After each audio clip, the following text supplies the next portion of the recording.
Muy buenas noches, muy buenas tardes y muy buenos días. Comenzamos demoliendo mitos de la política en vivo a las 11:21 de la noche aquí en Berlín, la misma hora en Madrid. 4 horas menos en Argentina, Chile y Brasil, 7 horas menos en México, Costa Rica y el resto de los países centroamericanos. Comenzamos con un poco de demora por la participación en, primero, hace 2 horas realizamos una transmisión espectacular en nuestro canal hermano de MP Geopolítica. Hoy comenzó em, em, uf, aparezco cansado, evidentemente.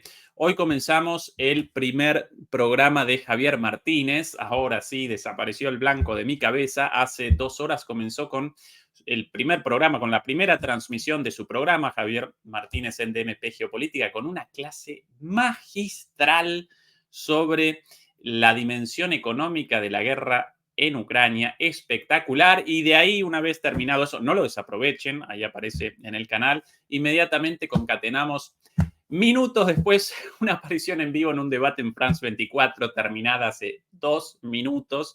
Por eso mi cabeza aparece así en este momento, pero y por eso comenzamos con un poquito de demora, pero bueno, mil disculpas demoledores y demoledoras por eso, pero ya comenzamos y vamos a presentar muchísima información hoy en la transmisión de hoy, queridos demoledores, queridas demoledoras. Vamos a realizar un análisis militar y político. Vamos a concatenar la perspectiva de análisis militar y política. En lo militar vamos a establecer el foco en la aparición del primer tanque Abrams estadounidense destruido. Finalmente, las Fuerzas Armadas rusas documentaron la destrucción del primer tanque Abrams estadounidense.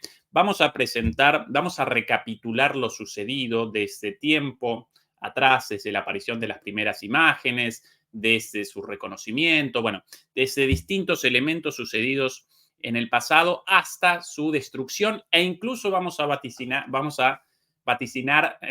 la destrucción de varios tanques Abrams más en los próximos días y de hecho vamos a presentar la versión occidental de los medios estadounidenses respecto a esto, completamente sesgada. Precisamente para eso vamos a recapitular lo sucedido, realizar una reconstrucción para presentar las mentiras de los medios estadounidenses respecto a el hecho innegable de la destrucción del primer tanque Abrams.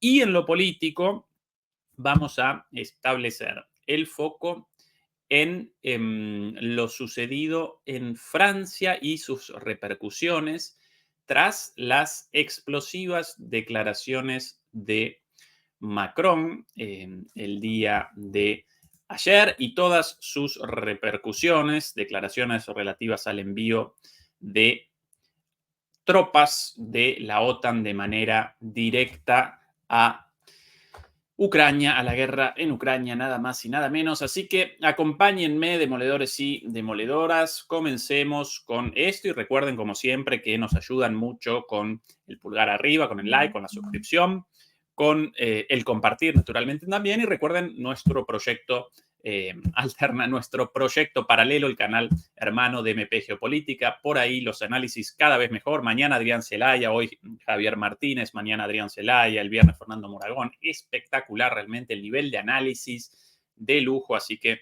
no lo desaprovechen. Bueno, comencemos finalmente con el análisis político. Vamos a comenzar con el análisis político y vamos a presentar el análisis militar posteriormente. Comencemos con nuestro mapa ordenador. Este nos ayuda siempre a determinar en el mapa, en el espacio, los hechos.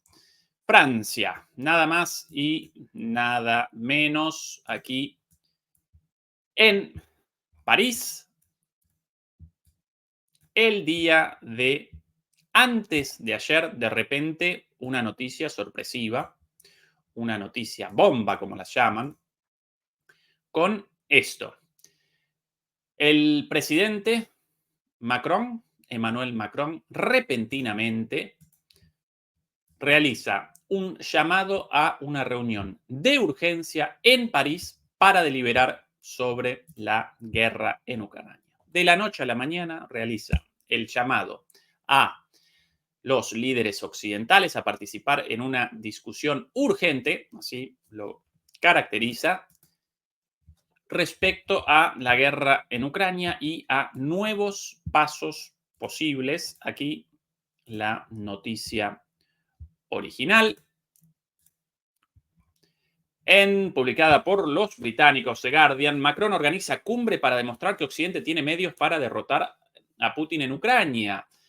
A la reunión organizada con poca antelación, una vez más, realizó un llamado de urgencia, ¿sí? Realizó un llamado de urgencia a los líderes occidentales para que participaran 20 líderes occidentales, nada más y nada menos. A la reunión organizada con poca antelación por el presidente francés asistirán funcionarios de Estados Unidos, Europa, incluido el Reino Unido, y también, entre otros, nada más y nada menos que el canciller alemán Olaf Scholz, ¿sí? David Cameron también, el ministro de Relaciones Exteriores o de Asuntos Exteriores británico.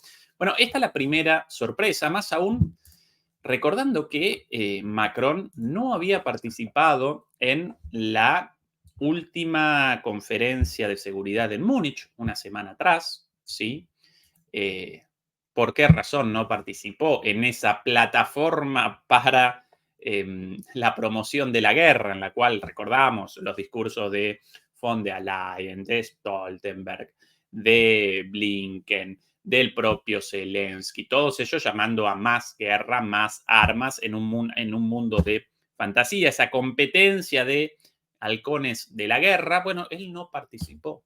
Bueno, ¿por qué no participó?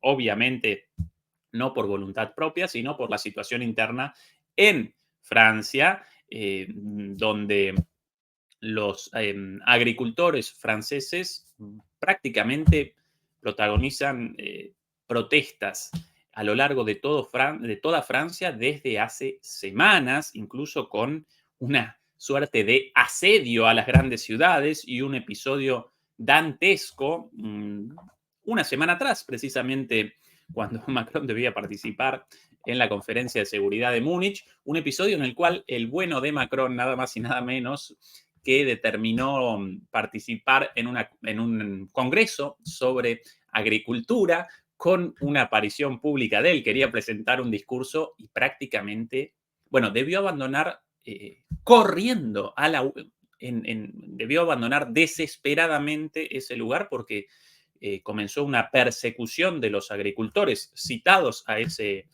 congreso y casi protagonizan un linchamiento. Las imágenes de eso, la policía sosteniendo como puede a los miles de manifestantes franceses, de agricultores, lo querían machucar a golpes y aparecen las fotos de Macron, por suerte Macron, un tipo relativamente joven y bastante ágil, corriendo a su máxima velocidad, escapando de los agricultores franceses. Bueno, por eso evidentemente no participó en Múnich, pero entonces, de repente, este llamado, ¿sí? Así comienza. En teoría, iban a deliberar sobre la compra de municiones a terceros países ante la imposibilidad de generar la producción de la tan necesitada las tan necesitadas piezas de artillería de 150 milímetros por las Fuerzas Armadas ucranianas y la imposibilidad de Occidente, tanto de Estados Unidos como de Europa, de generar la producción de estos proyectiles. Entonces, Macron presentaba, supuestamente iba a presentar la propuesta en esta reunión de urgencia de comenzar la compra de estos proyectiles en el extranjero, algo ya intentado y nunca logrado, en primer lugar por la falta de oferentes, ¿sí? Quienes presentan la posibilidad de venta masiva de estos proyectiles? Corea del Norte, Irán, bueno, países vedados para el acceso occidental, pero bueno, supuestamente iban a deliberar sobre esto y hasta aquí nada más que la sorpresa hasta que a la salida de la reunión, en la conferencia de prensa, de repente Macron despacha esto, nada más y nada menos. Muy cortito, va a aparecer en inglés, yo realizo la traducción por aquí.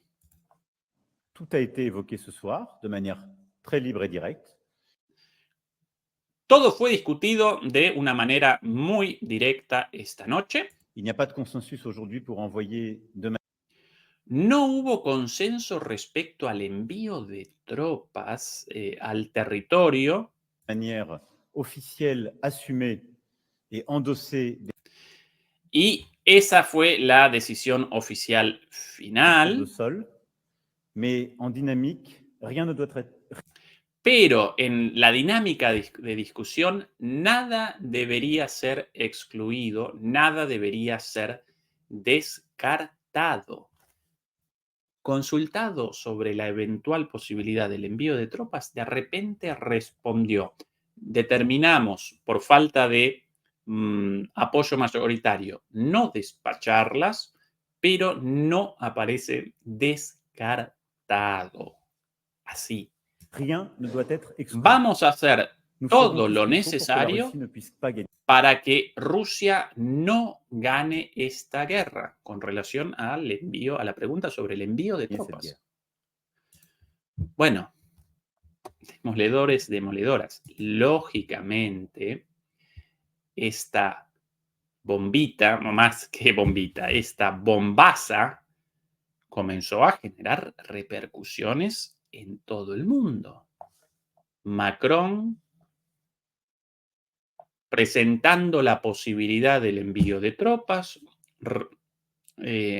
remachando que habían deliberado sobre el tema, que eventualmente podrían despachar tropas, que realizarían lo imposible, que realizarían todo, esas las palabras, we will do everything. Vamos a realizar todo contra una victoria de Rusia. Bueno, más allá de las macronadas y de las habituales escenas de patetismo características de este señor, estas declaraciones connotaban un riesgo enorme, porque recuerden que si efectivamente de manera oficial la OTAN despacha tropas a la guerra en Ucrania, inmediatamente comienza la Tercera Guerra Mundial entre la OTAN y Rusia de manera directa, no a través de una guerra proxy, no a través de una guerra por encargo. ¿Sí? Bueno, a partir de ahí, por cierto, comenzaron las reacciones, ¿sí? La primera de ellas, vamos a presentar nuevamente el mapa porque nos va a ayudar una vez más a acompañar las reacciones. Primero, número 1, Italia. Portavoz de la primera ministra Meloni, Italia aparece en contra del envío de tropas a Rusia. No estamos en un estado de guerra con Rusia, rechazó el portavoz número 1.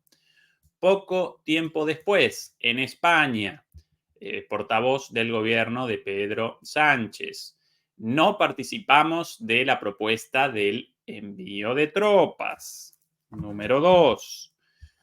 Número 3, y acá ya comienzan a aparecer los guerreristas de siempre asustados, como por ejemplo el señor Stoltenberg. No tenemos planes de enviar militares a Ucrania, nada más y nada menos. Stoltenberg en contra.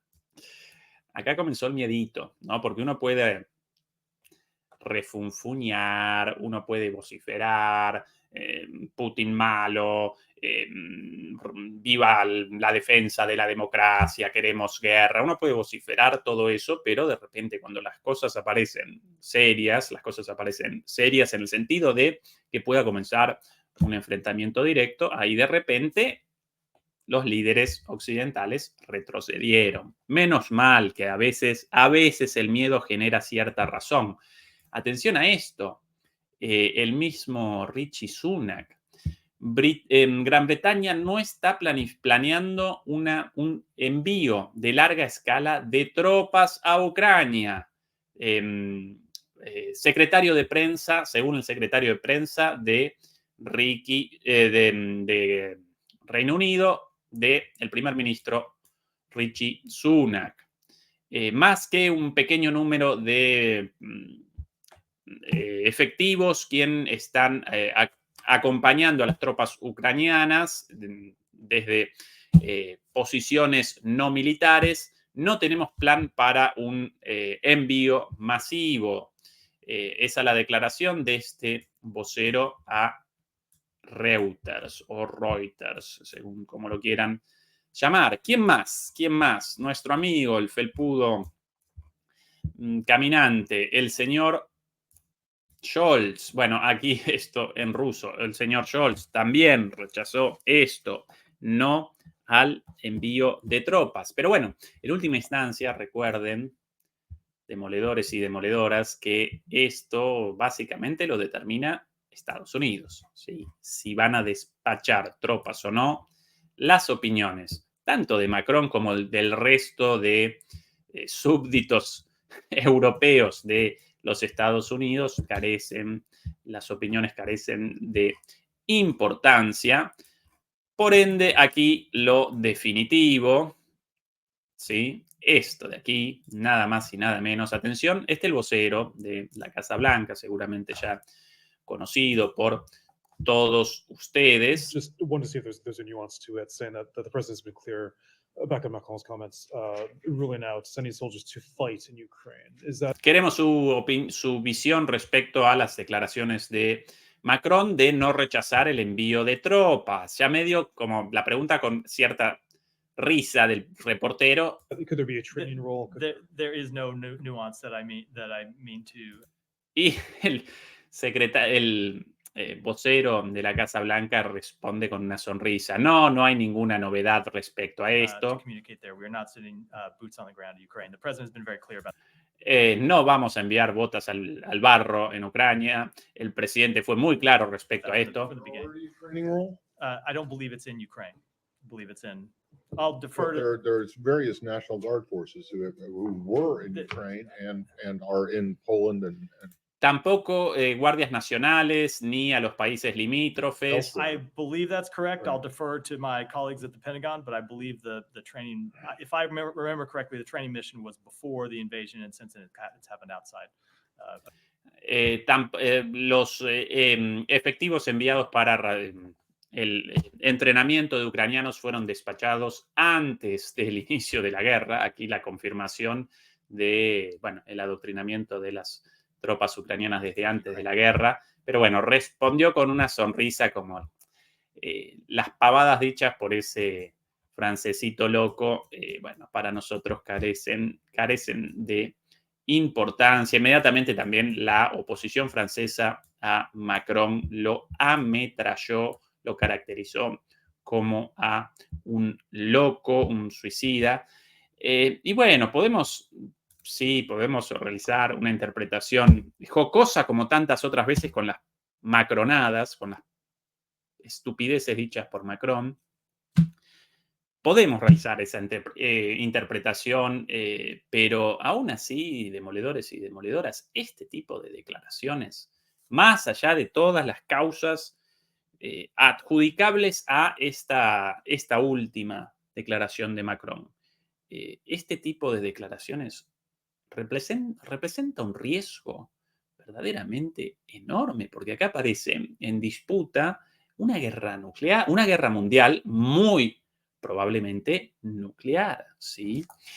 ¿Por qué entonces Macron regurgitó esta barbaridad? Bueno, de seguro aparecen causas en la política interior de Francia, una vez más, la situación de debilidad política de Macron en Francia, una situación verdaderamente muy endeble, las protestas descontroladas de los agricultores y la necesidad de generar una cortina de humo, ¿sí? Generar una cortina de humo y de alguna manera protagonizar una fuga hacia adelante con este tipo de cosas. Quizás también algo del ego del propio Macron, como no pudo participar por esta razón en la conferencia de seguridad de Múnich, quería ahora protagonizar sus 5 minutos de fama, por eso realizó estas suicidas declaraciones. También debemos recordar como contexto un poco más general, ya no solo de Macron, sino de los líderes occidentales en su conjunto. Bueno, básicamente la inexistencia de un plan B, ¿sí? La inexistencia de un plan B, ellos determinaron rechazar las propuestas de negociación de Rusia respecto al conflicto en Ucrania. Esto lo recuerdo una vez más, en varios programas últimamente yo estoy presentando esta idea. Presenciamos la guerra en Ucrania, no la guerra de Ucrania, sino la guerra en Ucrania entre Rusia y la OTAN. Y bueno, ante la apuesta de los países occidentales, por sobre todas las cosas de Estados Unidos, de determinar esto militarmente y ahora el retroceso militar, bueno, no pueden otra cosa más que comenzar también una huida hacia adelante, machacar con más de lo mismo. Carecen de plan B, carecen de un plan para una salida negociada y mucho menos ahora, porque eso connotaría el reconocimiento de todas las pérdidas territoriales, económicas, de vidas humanas y demás. Entonces, más y más y más, aún así una vez más, perdón por la redundancia, aún así remacho nuevamente que este tipo de declaraciones, aún de la boca de un payaso como Emmanuel Macron, representan un riesgo enorme.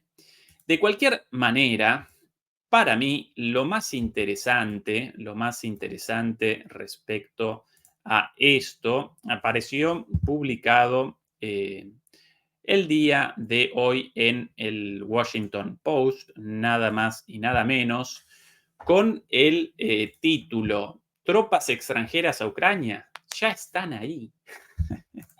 Ya están ahí. Y bueno, y básicamente en esta columna, el Washington Post estadounidense recordó que 20.000 mercenarios extranjeros de más de 50 países participan en la guerra del lado ucraniano.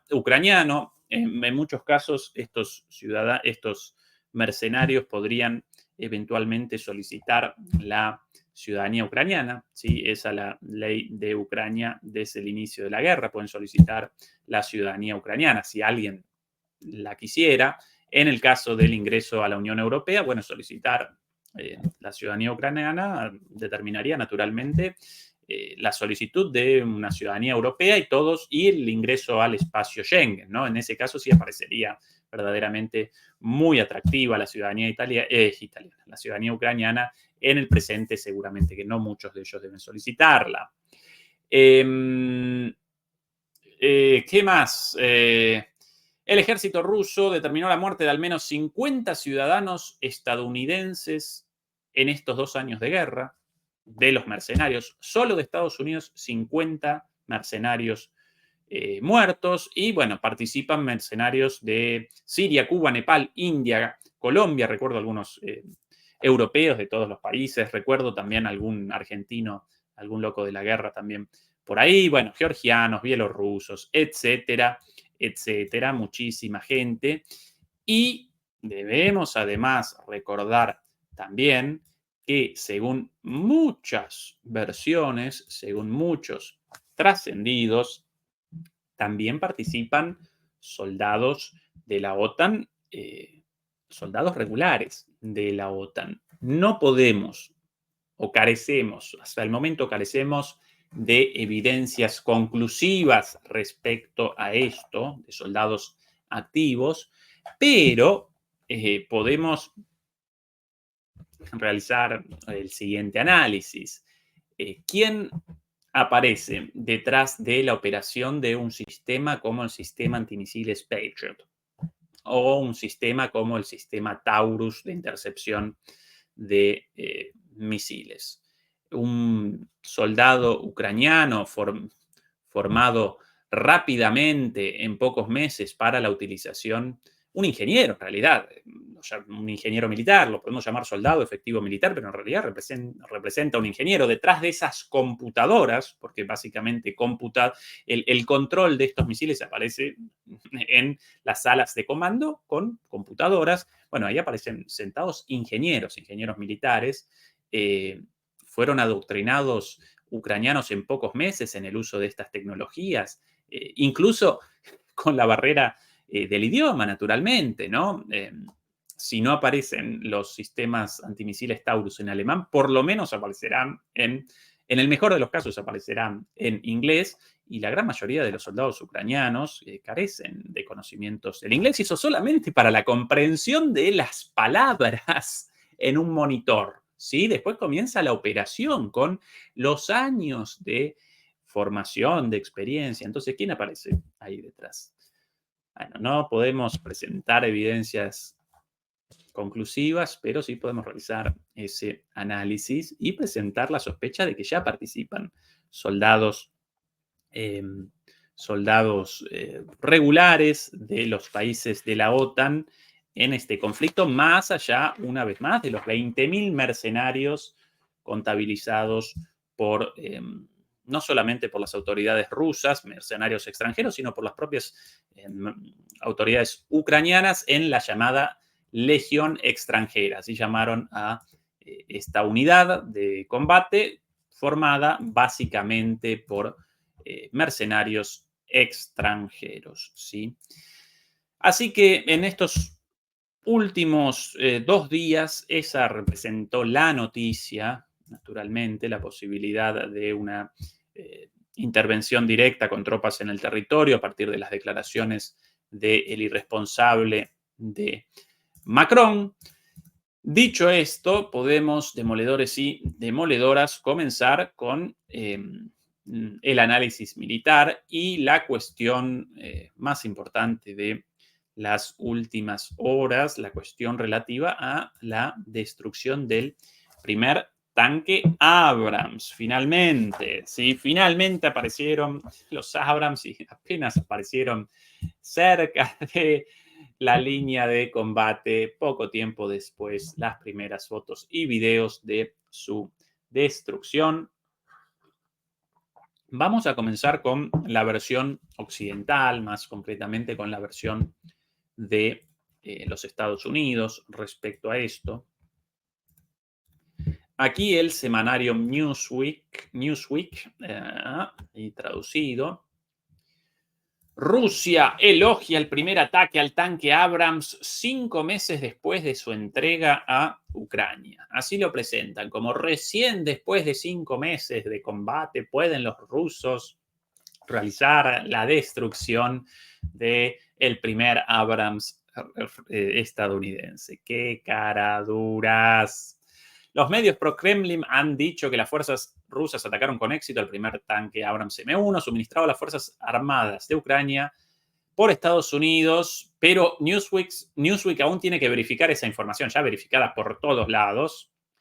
5 meses, básicamente el artículo machaca con los 5 meses y con la superioridad de estos tanques y con el hecho de que todos los otros tanques aparecieron destruidos mucho tiempo atrás, mientras que los Abrams recién 5 meses después de 5 meses después de su envío, lo cual representa lisa y llanamente una mentira burda y abierta, ¿sí? ¿Por qué? Porque efectivamente los Abrams fueron despachados hace meses, pero no comenzaron a participar en el combate sino hasta hace días, ni siquiera semanas, días, ¿sí? ¿Por qué? ¿Por qué no participaban anteriormente en el combate? Básicamente por la orden de Estados Unidos de que los tanques Abrams no participaran en operaciones militares cerca del frente, sino que solo realizaran operaciones en la retaguardia debido a, esta la explicación oficial, debido a que Ucrania no realizaba una utilización correcta de los tanques en el sentido de que los tanques no aparecían acompañados por la correspondiente operación aérea, porque los tanques Abrams no participaban en operaciones de armas conjuntas como deberían, ¿sí? Porque los tanques Abrams supuestamente representan un equipamiento militar concebido para su utilización en el contexto de una operación de armas combinadas. ¿A qué llaman armas combinadas? Básicamente un ataque no solamente con vehículos blindados, sino también con apoyo aéreo, con apoyo de artillería e incluso con apoyo de infantería, que lo acompañan soldados, básicamente. Bueno, por esta razón, ¿sí? Es oficial, por esta razón, arguida por los Estados Unidos, por esta razón, habían solicitado que los Abrams no participaran en operaciones en el frente. Y hasta hace nada, hasta el inicio de la debacle en Avdiivka, los ucranianos habían respondido a este requerimiento y habían despachado al frente a los tanques enviados por todos los países patrocinando el esfuerzo bélico ucraniano, incluso los tanques alemanes, los tanques Leopard, tanto los enviados por Alemania como los enviados por España, por otros países de Europa Occidental, como así también los tanques de origen soviético, los tanques también suecos, e incluso participaron, si bien rápidamente, los tanques franceses, los Leclerc y los Challenger británicos. Todos ellos en algún momento fueron despachados al frente, excepto los Abrams, una vez más por los Estados Unidos, con esta justificación de que no realizaban el uso correcto, realizaban un uso incorrecto porque no realizaban operaciones de armas combinadas, entonces por eso el pedido. ¿Cuál en realidad, a qué respondía la preocupación estadounidense y este requisito de no participación en operaciones en el frente? Básicamente al temor a su destrucción, ¿sí? Básicamente a que no querían los estadounidenses presenciar escenas de destrucción de tanques como las escenas vistas una y mil veces de los Leopard, de los Challenger, de los Leclerc, de los tanques suecos, cuyo nombre ahora no recuerdo lamentablemente, bueno, así también como todos los tanques de los países pertenecientes en su momento al bloque soviético. Bueno, evidentemente la situación en Avdiivka presentaba tales características, tal grado de desesperación, que en algún momento los ucranianos determinaron que sí, que debían participar en el conflicto a falta de otro equipamiento. Recordemos además, una vez más, recordemos que más allá de la discusión respecto a la calidad o el poderío de los tanques Abrams, más allá de eso, yo, por cierto, no lo conceptualizo como un mal tanque de ningún modo. Tanto los Abrams como los Leopard representan buenos tanques, pero bueno, presentan muchísimas deficiencias, más aún en un contexto de combate como este, ¿sí? Presentan un peso excesivo. En el caso de los tanques Abrams, presentan problemas en sus filtros, de manera que deben realizar permanentemente la limpieza de los filtros, porque en condiciones de combate como estas, los filtros de aire al poco tiempo aparecen tapados y eso genera el ahogamiento, ¿sí?, de los motores, además de su enorme consumo energético, con lo cual, consumo de combustible, con lo cual deben acompañarlo muchísimos camiones de asistencia en un conflicto en el cual, por la introducción de los drones y por por el poderío de la artillería rusa, no puede ni Ucrania, como así tampoco puede Rusia, no pueden despachar grandes contingentes de vehículos, generar grandes conglomeraciones, porque inmediatamente aparece un dron y determina la destrucción, tanto de los tanques como de los camiones cisterna con combustible. Además, aparece la cuestión mencionada una y mil veces relativa a ese zoológico de armas en las Fuerzas Armadas ucranianas, con Abrams por un lado, Challengers por otro, Leopards por otro, bueno, todas estas cuestiones, Y por sobre todas las cosas, y acá recojo la idea de antes, si bien no representa un mal tanque, presenta un peso excesivo para una guerra en estas condiciones, en este terreno, con un territorio embarrado y con 2 veces al año la Rasputitsa, ¿sí? Un tanque de 70 toneladas, 69 si no recuerdo mal,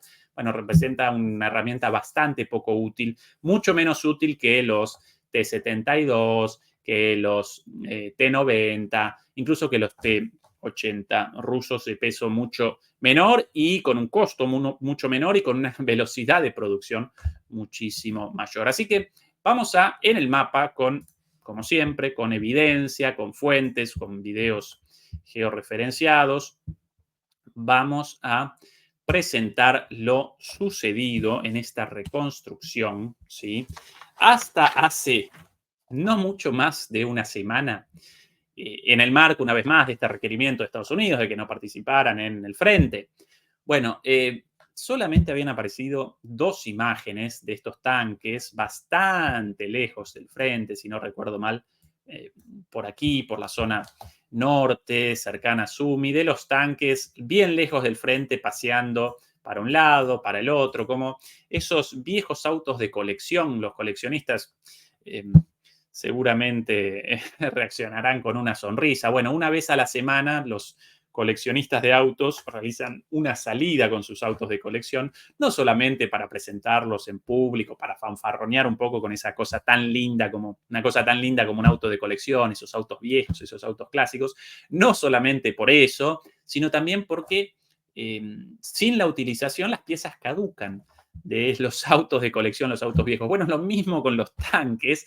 Básicamente realizaban la vuelta a la manzana una vez cada tanto, así como el paseo al perro bien lejos del frente, hasta hace poquito tiempo. Hasta que en esta situación desesperante, de repente, si no recuerdo mal, el día 23 o 24, hace 4 o 5 días, de repente me van a ayudar con un segundo de paciencia, demoledores y demoledoras, porque por acá van a aparecer muchos iconos. De repente, no, esto todavía no. De repente apareció la primera imagen de un Abrams, aquí, esta de aquí. Esta es la primera del día 23-24, ya más cerca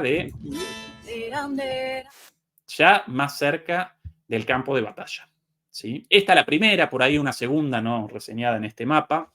Sencillamente un auto de paso y un Abrams cerca, posiblemente de camino hacia el campo de batalla, quizás en una de estas paradas para la limpieza de los filtros. Al poco tiempo, en efecto, me acompañan por ahí con la técnica, ¿verdad? Demoledores y demoledoras, todo bien, ¿verdad? El audio, la imagen del mapa, ningún problema, ¿sí? Bien. Bueno, poquito tiempo después, de repente, la primera imagen de 2 Abrams en combate. Esto sí llamó la atención porque después de meses de vueltas a la manzana, de estas salidas con el perro hasta la esquina, de repente, nada más y nada menos que en la ciudad de Stepove, esto. Música, lo presentaron con bombos y platillos. En Stepove, el primer Abrams en combate, estas imágenes de uno de los regimientos ucranianos.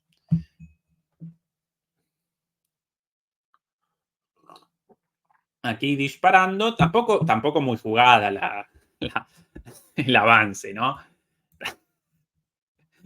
Perdón, pero a veces generan risa estas. Bueno, ¿qué presenta el video? Básicamente, un tanque. ¿Recuerdan esa pequeña curva vista ahí? Esa S. Bueno, básicamente, esto así, así, así, hasta aquí. Aquí un par de disparos hacia Stepove. En ese momento todavía Stepove aparecía en la zona gris, por lo menos la parte oeste de Stepove. Los rusos ya habían comenzado la conquista de la parte este, pero bueno, la mayor parte de Stepove todavía en disputa. Hasta aquí unos tiritos, ¿sí? Unos tiros hacia aquí y de ahí de nuevo a la casita, ¿no? De nuevo a su casa. ¿Sí? Pero bueno, en combate, y recuerden que cualquier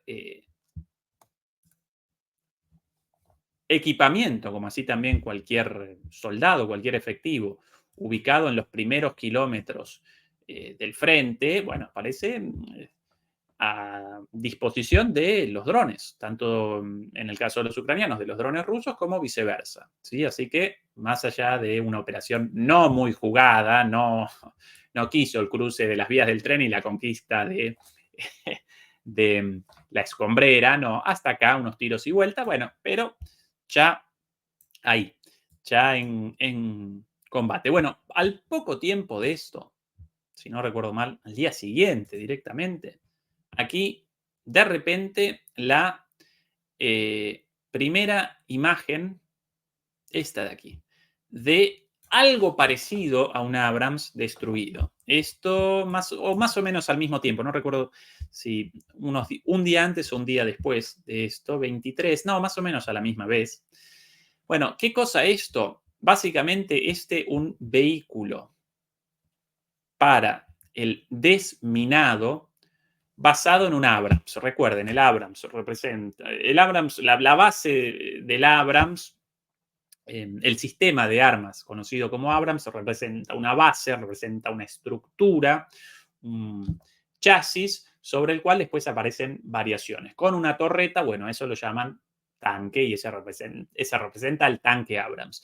En este caso, sobre la base, sobre la estructura de un Abrams, generan un vehículo de desminado. Básicamente un Abrams desminador. ¿Sí? Bueno, esto ya acá presentaba un indicio de que comenzaban a participar los Abrams o los vehículos derivados del Abrams en la zona de batalla.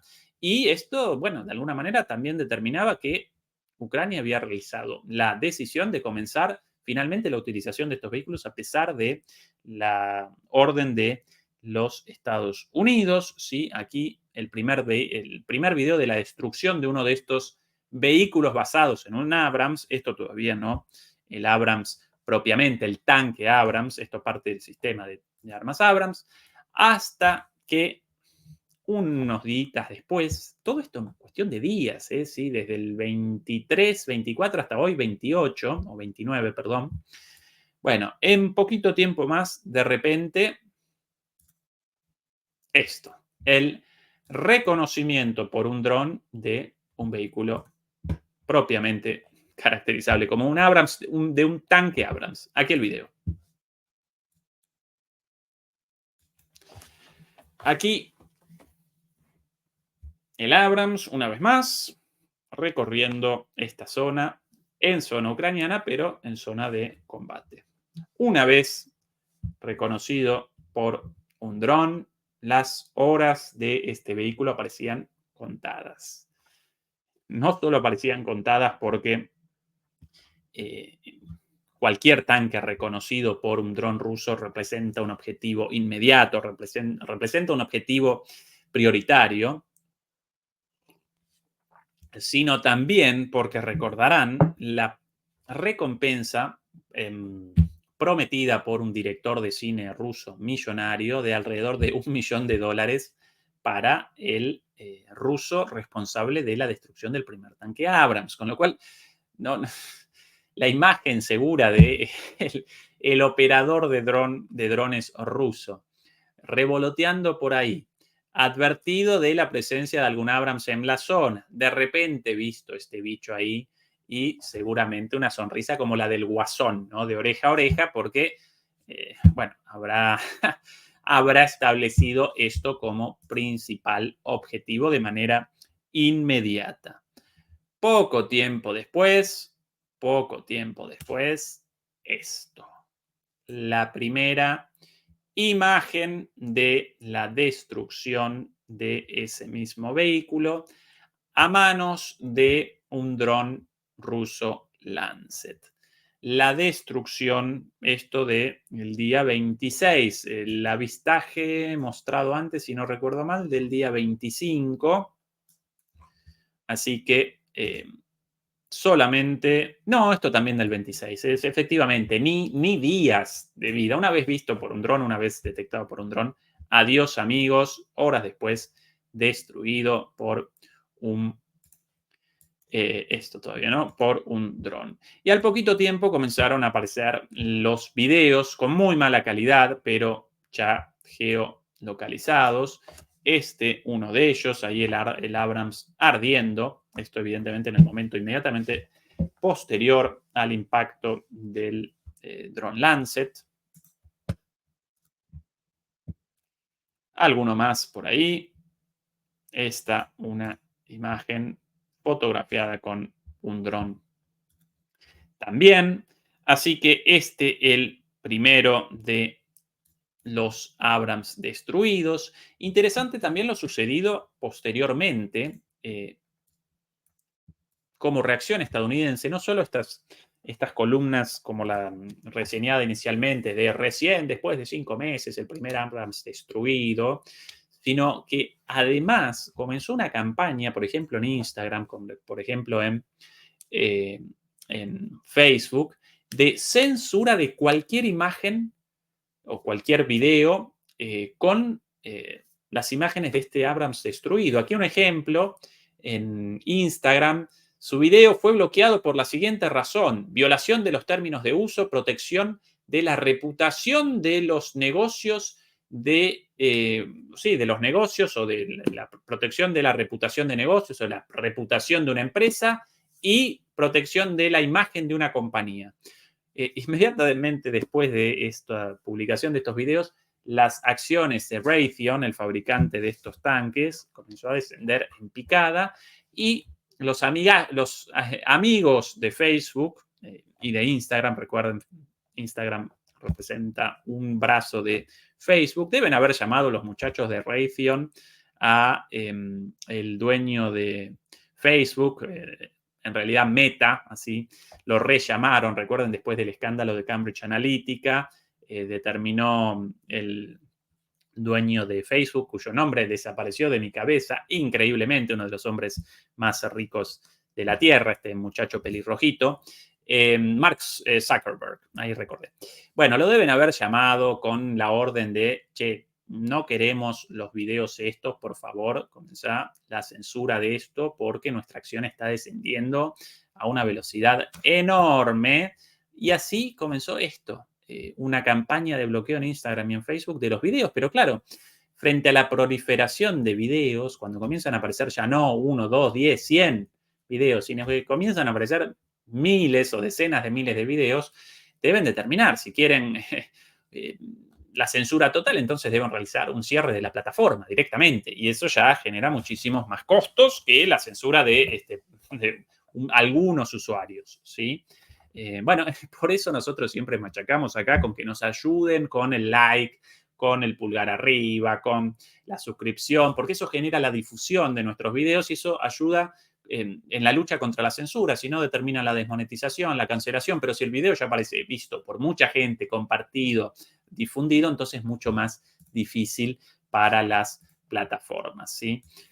Bien, esa es la reacción inicial, la prohibición sencillamente de la difusión de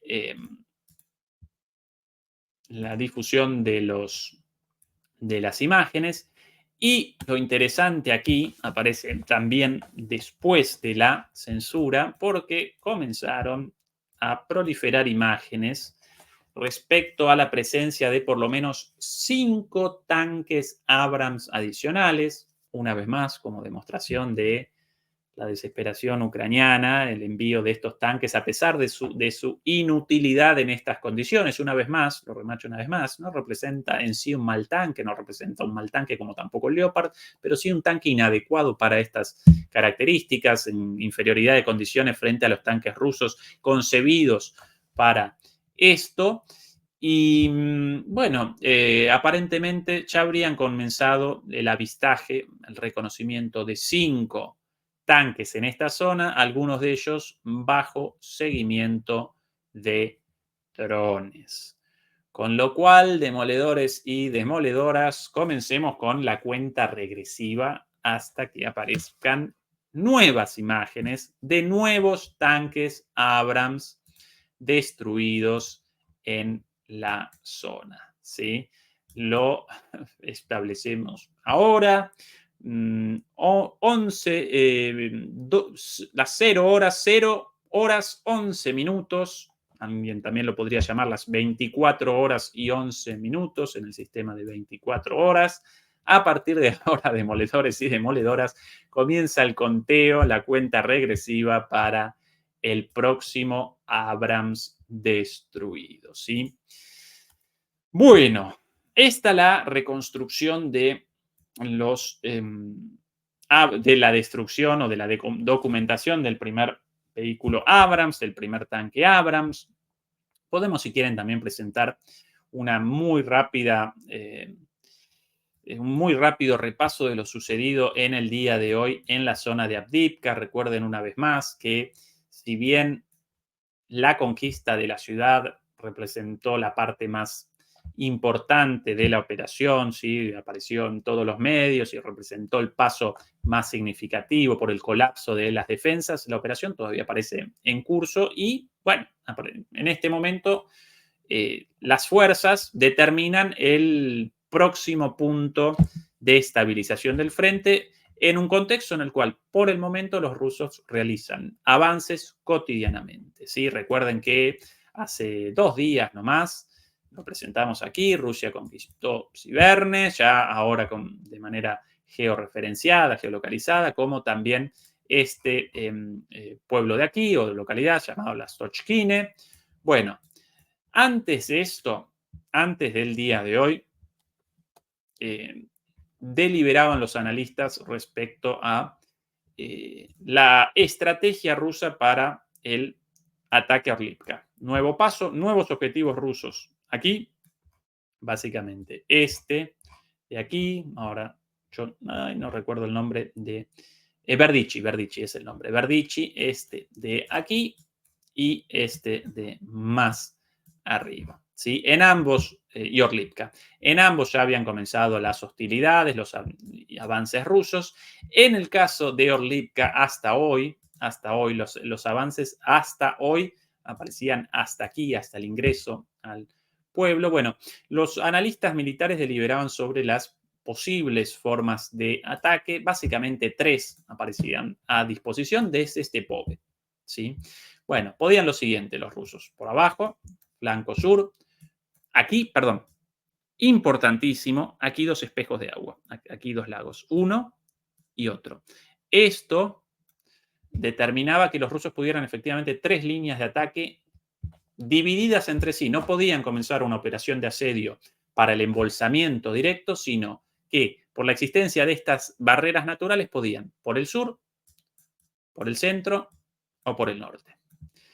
¿Qué vaticinaban los analistas más serios, incluso los analistas prorrusos respecto a esto? Bueno, por el sur difícilmente van a poder porque todavía esta localidad en el sur, Verdichi, todavía aparece en la zona gris, todavía aparece en disputa, y esta otra localidad, como así también toda esta zona, todavía presentan control ucraniano, con lo cual un ataque por el sur generaría inmediatamente un contraataque por el flanco trasero de esa pinza, ¿sí? Entonces, esto muy poco probable. Segunda posibilidad, bueno, un ataque por el centro. ¿Cuál es el problema? Entre este espejo de agua, entre este lago y este otro lago, solo aparecen 600 metros de distancia entre ambas barreras naturales. 600 metros, un corredor de 600 metros para que los rusos realizaran ataques. Bueno, eso a priori parecía como una operación muy complicada porque, claro, realizar un avance por donde ya aparecen los ucranianos esperándote en un corredor de 600 metros, difícil.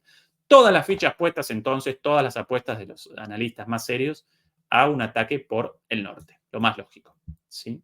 Bueno, finalmente, ¿por dónde comenzó el ataque Rusia? Demoledores y demoledoras. ¿Alguna idea? Por el centro, por aquí. ¿Por dónde? Inicialmente aparecía como imposible, aparecía como muy poco probable debido a la vulnerabilidad en esa situación, por el centro, y así conquistaron ya según este mapeador, un mapeador muy serio y muy conservador, entonces presenta solamente la mitad de esta localidad tomada por los rusos, de Orlivka, según otros mapeadores un poco más, más osados, ¿sí? Quienes convalidan más rápido los informes antes de las geolocalizaciones, ya habrían conquistado todo, ¿sí? Este mapeador por política solo presenta en el mapa los avances de ambas partes geolocalizados, para mí una muy buena idea, un poquito más de demora, presenta siempre las referencias, los informes, pero recién lo colorea en el mapa cuando ya aparecen pruebas de video. Para mí, la mejor forma de presentar un mapa con seguridad y no con especulaciones, porque muchas veces en los informes representan parte de operaciones de propaganda. Otras veces no, pero muchas veces sí. Bueno, la situación de poderío ruso actual y, por sobre todas las cosas, la situación de indefensión ucraniana después de este colapso en Avdiivka, la desbandada y el retroceso sin verdaderas líneas de defensa consolidadas a lo largo del tiempo por la decisión del combate hasta la muerte en Avdiivka, confiados de la resistencia ahí, no generaron las líneas defensivas precautorias antes de esto y efectivamente los rusos realizaron el ataque por este corredor de 600 metros con éxito. ¿Sí? Eso una demostración de la situación actual, de retroceso en desbandada de los ucranianos. Recuerden una vez más nuestra predicción respecto a la estabilización del frente de Avdiivka en las próximas semanas. Para nosotros van a aparecer las vías del tren, después esta callecita de por aquí, bueno, un poquito más cerca, así todo un poco más visible. Ahora sí. Todavía no conquistaron todos los rusos, pero una vez más vías del tren, por aquí, defensas. A partir de aquí el inicio de, perdón, cometo un error. Vías del tren más arriba, aquí, esta calle, y a partir de ahí, así, y a partir de aquí este río, como barrera natural, este río, así, hasta el lago.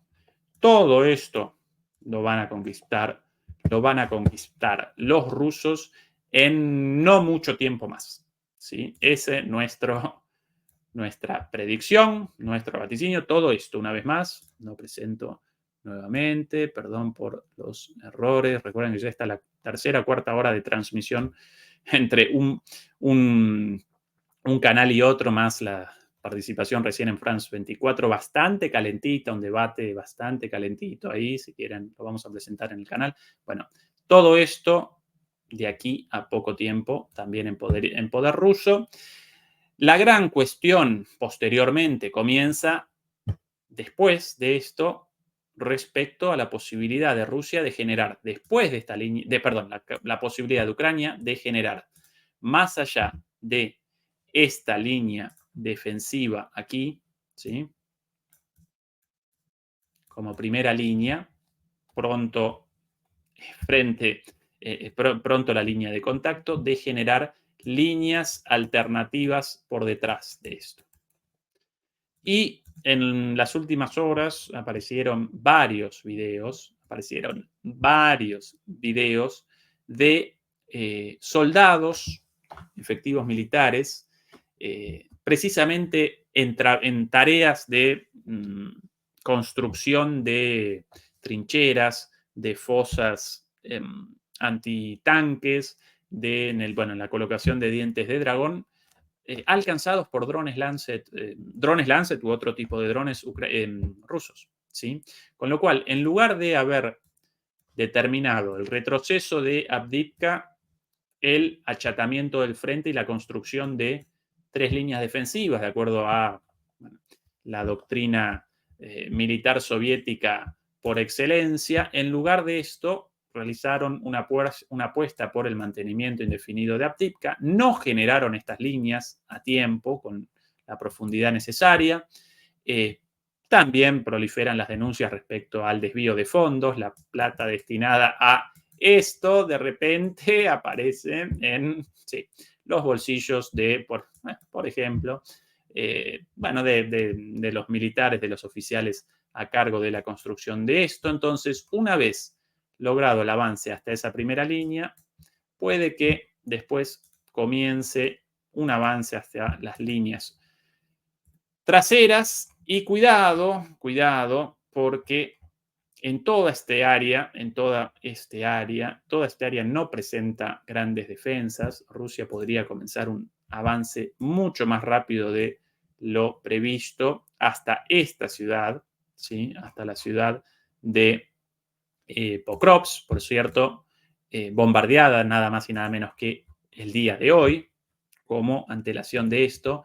Y cuidado porque si efectivamente Rusia puede eso, si Rusia, una vez tomada la primera línea y comienza un avance rápido hacia las nuevas líneas defensivas improvisadas y conquista esto, Pokrovsk, bueno, a partir de ahí comienza una avanzada sobre la base de territorio no defendido prácticamente hasta el Dnieper, ¿sí? Una vez tomado esto, adiós amigos, hasta el Dnieper, ¿sí? Hasta aquí, ¿sí? Entonces, los ucranianos ahora parecen en una carrera contra la muerte de alguna manera, no solamente para la estabilización del frente en esta primera línea, mostrada una vez más por aquí, vía del tren, río, lago y demás, sino más líneas por aquí antes de la conquista de la primera gran ciudad ubicada aquí y de ahí, adiós amigos, hasta el Dnieper. Esa la gran lucha de los ucranianos en este momento y mientras tanto los rusos machacan y machacan con esta operación a la cual ellos la caracterizan como defensa activa porque no comenzaron una operación ofensiva en profundidad con las grandes reservas de hombres acumuladas durante los últimos meses, sino una ofensiva local a lo largo de todo el frente. Así que esa es la situación actual. Quien quiera concatenar el análisis militar de la situación actual recién hecho con el análisis político anterior sobre las palabras de Macron, esto de vamos a despachar tropas, no porque las vayan a despachar, sino por la situación de desesperación, de nerviosismo y estas bravuconadas en el contexto de una situación verdaderamente desesperante, bueno, allá ustedes por generar esa relación, yo la generaría, las palabras de Macron y la situación desesperante en el frente, pero bueno, si ustedes no quieren acompañar mi perspectiva, realicen ustedes mismos sus análisis sobre la base de los elementos presentados aquí a disposición de todos ustedes. Demoledores, demoledoras, recuerden acompañarnos con el like, con la suscripción, si nos quieren ayudar con una membresía o con un aporte en PayPal, naturalmente bienvenido, por sobre todas las cosas con la difusión, con el compartir contra la censura y recuerden también nuestro canal alternativo DMP Geopolítica, el enlace aparece abajo. Mañana, hoy, en serio, esto lo remacho una vez más, yo siempre presento todo con, bueno, naturalmente realizo la promoción de los contenidos de este canal como del otro, pero bueno, esta vez lo voy a remachar más aún. La exposición de Javier Martínez sobre la dimensión económica de la guerra, bueno, realmente para un marquito, un cuadro y conservada para la posteridad, realizó un análisis estupendo en profundidad con cifras, con fundamentación, con fuentes, realizó un análisis fenomenal, no lo desaprovechen en el otro canal, en DMP Geopolítica, y mañana, como si eso no alcanzase, mañana el propio Adrián Celaya, otro analista de la hostia, lo llamarían en España, un analista tremendo, una vez más, como todos los jueves, en DMP Geopolítica a las 9, así que concatenamos. Martes con Eduardo Bior a las 9. Miércoles con Javier Martínez a las 9 también. Jueves con Adrián Celaya a las 9 y viernes con Fernando Moragón. Y pronto vamos a presentar a nuevos analistas. Así que qué lujo, qué lujazo qué espacio espectacular para el conocimiento crítico, para una perspectiva crítica de la geopolítica y la geoeconomía. No lo desaprovechen. Mañana Adrián Zelaya y mañana nosotros también por aquí. Y recordé, cómo no haberlo recordado antes. Por cierto, mañana vamos a realizar una charla en este canal espectacular. Ariel Umpierres, nada más y nada menos, nos va a acompañar mañana. Perdón, yo una vez más, 3 horas de transmisión, ya mi cabeza no puede más. Mañana Ariel Umpierres acá en vivo con nosotros. Vamos a realizar una charla con él a fondo después de 2 años de guerra, con toda su perspectiva, todos sus conocimientos. Así que espectacular. Estamos presentando una oferta enorme de contenidos. No la desaprovechen, acompáñennos, ayúdennos. Y recuerden que, bueno, esto es una relación de ganar-ganar, win-win. Nosotros presentamos todo esto para ustedes y ustedes nos ayudan a nosotros con el like y con la difusión, ¿sí? Beatriz, queridísima Beatriz Pulido, como siempre en la moderación, mil gracias una vez más y hasta el día de mañana. Los y las quiero mucho. Chau, chau.